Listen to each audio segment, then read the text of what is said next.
জোর করতে পারি না আমি। আমি অধিকার ফলাতেও পারি না। যা পেতে খুব ইচ্ছে করছে তার জন্য আকুতি মিনতি করতে পারি না। নিজের ইচ্ছেগুলোকে বেশিরভাগ সময় ভাষায় প্রকাশ করতে পারি না। প্রায়োরিটি দিতেই হবে এমন দাবিও করি না। জোর করে আর যাই হোক সম্পর্ক টিকিয়ে রাখা যায় না। তাই আমি অনায়াসে নিজেরকে কষ্ট দিয়েও সব ছেড়ে দিতে পারি। নিজের সাথে নিজের এই পরিচয়টা হওয়া ভীষণ প্রয়োজন। হ্যাঁ, সকলের প্রয়োজন। আমি কি, আমি কেমন, আর জগতের যার কাছে আমি যাই হই না কেন, নিজের কাছে আমি কি সেটা পরিষ্কার করা খুব দরকার।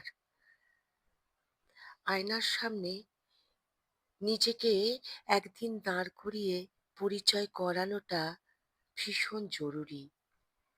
যখন মনটা খুব চঞ্চল, অস্থির হয়ে ওঠে, তখন যদি আয়নার সামনে দাঁড়িয়ে নিজেকে বলি, এই যে, এই যে তোমায় বলছি, তুমি কে জানো?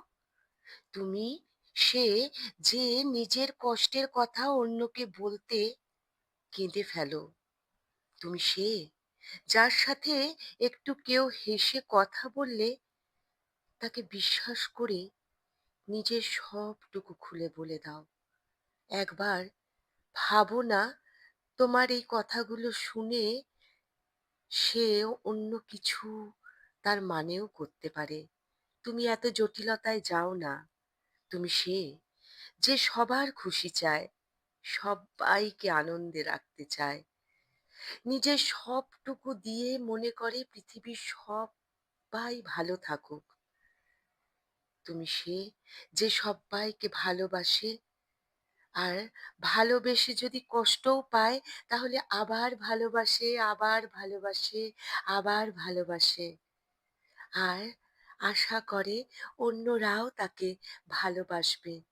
তাই সে নিজেকে সকলের মনের মতন করে তৈরি করার চেষ্টা করে।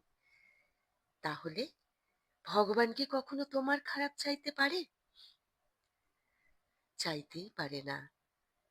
যদি কিছু কখনো কোথাও ভুল হয়, তাতেও তুমি তোমার কাছে আরো বেশি করে পরিচিত হবে।